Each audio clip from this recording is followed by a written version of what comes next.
మోక్షం అంటే ఏమిటి? మనలో సకల జీవకోటిలో ఉండేది ఆత్మ. దానిని జీవుడు అని కూడా అంటారు.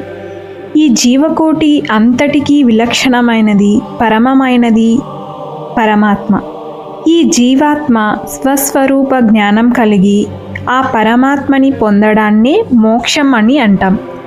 జీవాత్మ తన నిజమైన ఉనికిని మరిచి ఈ శరీరాన్ని తానని భ్రమించి అనేక సంస్కారాలని అభివృద్ధి పరుచుకుంటూ పుడుతూ చనిపోతూ దేహాలని మార్చుకుంటూ జన్మలెత్తుతూ గమ్యాన్ని మరిచి తిరుగుతూ ఉంటాడు. ఇలా జీవాత్మ గతి తప్పి తిరగడాన్ని సంసారం అని అంటారు.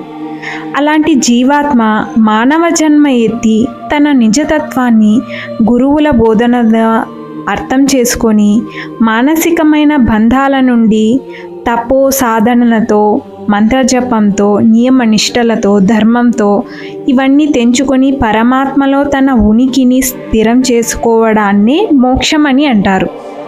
ఇలా మోక్షం పొందడం కేవలం ఒక వివేకవంతుడైన మనిషికి మాత్రమే సాధ్యం.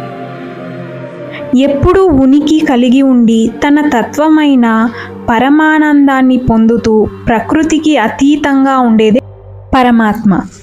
కనుక ప్రకృతికి అతీతమైన స్థితిని చేరి ముక్తిని పొందిన ఆత్మ తిరిగి జన్మించదు. దానికి చావు పుట్టుకలు ఉండదు. ఇలా కష్టాల పాలు కాదు.